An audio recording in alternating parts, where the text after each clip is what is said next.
Mama's cocktail hour, so pour it up. Pour it up.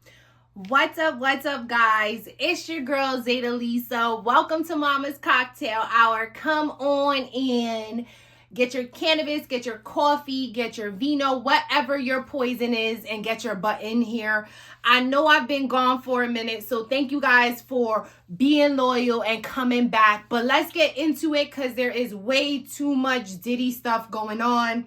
We're going to talk about the Tony Busby thing in another video. If you guys have not checked out some of my old stories on Tony Busby, go check that out. We're going to be getting into all the things that are going on with him right now, how he just dropped the Jay-Z lawsuit with the 13-year-old younger person. So we're going to be getting into that.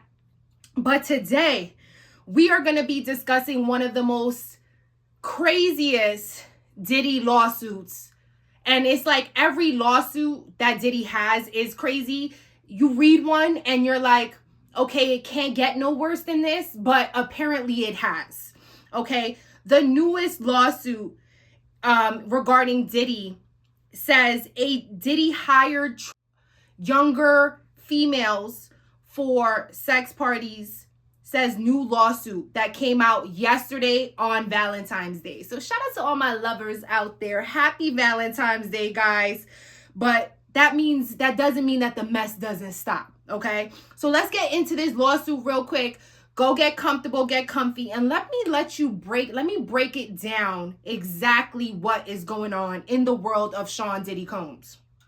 Okay? It looks like Sean Diddy Combs was served a legal win and loss ahead of his first lonely Valentine's Day behind bars. Nobody cares. But the woman who previously accused the disgraced rap mogul and Jay-Z of raping her at the 2000 VMAs after when she was 13 has now voluntarily dismissed her lawsuit without prejudice, and so she can refile it. I'm sorry, guys, with prejudice, so that she can refile it. Despite the huge W, another alleged victim who claims to have been transported as a teen has sued for hiring her and other minors for a ex party in Miami a few years ago. Okay, guys, so just so you know, I am paraphrasing a lot of these terms because this shit be crazy, okay? And I ain't trying to get my show demonetized, so bear with me when I'm using these things if you guys are new here. All right, it says the new lawsuit against the Bad Boy for Life filed on Friday by attorney Busby. So Tony Busby did file this lawsuit, okay? Mentions a 2020 party Diddy hosted as a front for a Group X event in a warehouse. Documents obtained by TMZ state that by the time Diddy made a toast to kick off the party, an unnamed man believed to be her transporter had already drugged her. At the time of Combs' party, she was 15 and was allegedly taken to a concealed area with a bed where she was forced to engage in X activities with around 20 men. Guys, I'm sorry. I should have said this before. Major trigger warning.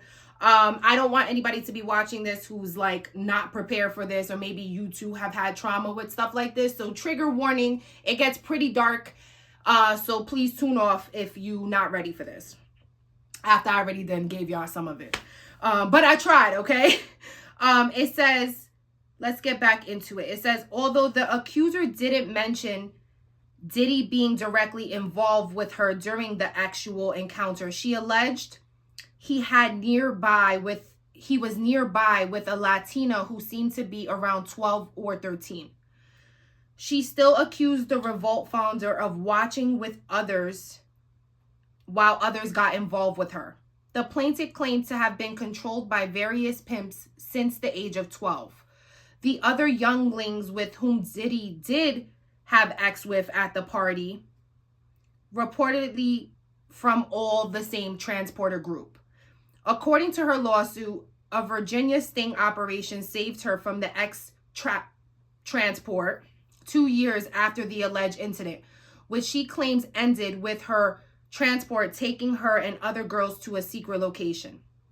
Diddy had reportedly denied all allegations tied to various X crimes. Guys, we've heard this many times, but no matter how many lawsuits are filed, especially by individuals who refuse to put their own names behind their claims, it won't change the fact that Mr. Combs has never assaulted anyone or transported anyone, man, woman, adult, or minor, his legal team told TMZ. We live in a world where anyone can file a lawsuit for any reason. Fortunately, a fair and impartial judicial process exists to find the truth, and Mr. Combs is confident he will prevail in court. Okay? So, guys, not to kind of get into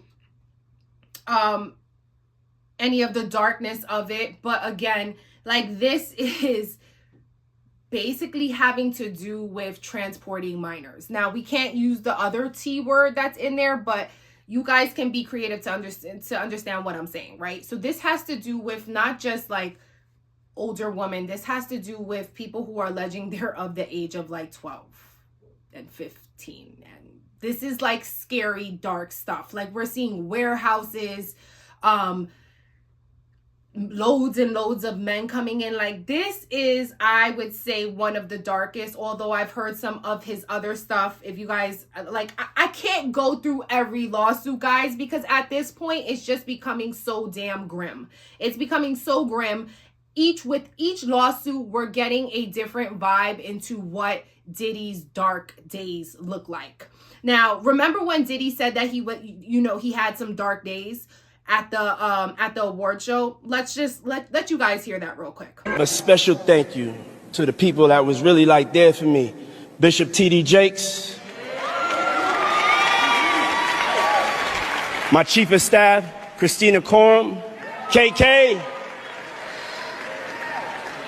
Lorianne Gibson, keeping me free.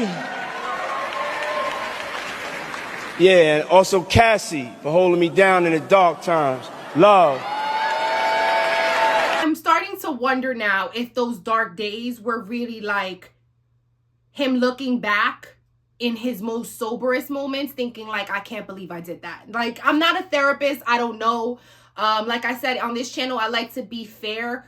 I like to always look at things at both sides of the spectrum. Like, I'm really more interested in what got him to be this way. Like, I think the more power and the more up he got in the ranks is when he started to kind of really indulge. And I have to always go back to the Kim Porter book that I believe is very valid. Don't make me pull it out from my book thing here, but in the Kim Porter book, guys, if you guys have not checked out any of my Kim Porter content, please go forward and do that. I even know that there's a lawsuit now, I believe with NBC, I think with NBC, where Diddy is suing NBC over the claims that he made about Kim Porter. Okay, so if you guys want to hear about that, drop in the comments. I'll let you guys know. But in the book that Kim Porter wrote, that we have reviewed here on my channel, go check it out. I did like the full Kim Porter book read on my channel. She talks about in the last chapter something that always stuck with me. She said that, and this is actually something that I felt like has continuously floated around. Now, Kim Porter had said that Diddy got into a very dark mode. It was all about his energy. It was all about his soul. Like, she told her friends, and I actually have a clip that I'll share with you guys, but she told her friends that, it was all about like him being in a dark place. Like, was Diddy with the light, or was he with the darkness, right? And I think that resonates here, because something that has to do with minors is a very dark, devious place, okay? So let's jump into this clip real quick, where you have her friend who talks a little bit about leading up to the days before she died, okay? And if you guys don't know, Kim Porter was actually on a yacht with Diddy a couple of days before she passed. Okay, so let's just get into this clip real quick so I can prove my point, and I'll be back after the jump. She and I were supposed to go to Palm Springs, and then she calls me that day. She's like, I can't go. I'm like, why? She's like, Puff called. Like, he wants me to go to the Turks and Caicos. And she's like, I gotta go. And I was like, okay. And she went. And I remember seeing a photo from one of his other, let's say, women in the same place, like 2 days before. And I was just like, ugh. Wow. And I was just like, so, ugh. But I didn't say anything. She sent me a couple message photos, etc., of her there. It looked beautiful. She came back and she was like, oh my God, it was the best trip ever. And like everyone's saying how like Puff is doing so well and he's like in such a better place. Because it was all about what kind of place is Puff in. Like, is he in the light or is he in the dark? Like that was basically like the constant, like, oh yeah, he's back to normal. He's back to himself. But what was weird is that something about her was kind of off. Like, so he's good, but suddenly she's not, you know? Right. And then it was his 50th birthday and we were supposed to go to the party together. And she had like called me 3 times being like, you're coming, right? You're coming, right? Because at the time I was like doing Lashify. I was super busy. I was antisocial. And I'm like, I'm coming. Mm-hmm. And then the day of the party, she never called me. And I was like, that's weird. And then I called her and she's like, yeah, yeah, you know, the girls came in town. And I was like, okay. So that's kind of weird. And then I remember seeing pictures of her at the party and I'm like, yo, this like doesn't even look like her. Like, something's weird. And then through a few days later, she's really sick. And she's like, oh man, I have this like crazy flu. And I called her. I'm like, what's up? We like to add the pieces to the puzzle though. Okay. Kim Porter, somebody who knew Diddy very well, who in her book talks about alleged, right? Let's talk about allegedly. In the book, she talks allegedly about she finding out the A minor situation. And that was like the end for her. Whether or not people will agree to disagree that that's not true, I find it very, very crazy that as all these stories are developing, we're hearing more and more about the A minor situation. Okay? So I don't know. You guys let me know what you think in the comments. I am not here to tell you what to think, guys. I want you guys to make independent decisions based on some of the evidence that I found surrounding the story. All right. It's your girl, Zeta Lisa. I love y'all. Don't forget to like, comment, and subscribe. And I will see you guys on the next video. Bye. Cocktail hour, so pour it up.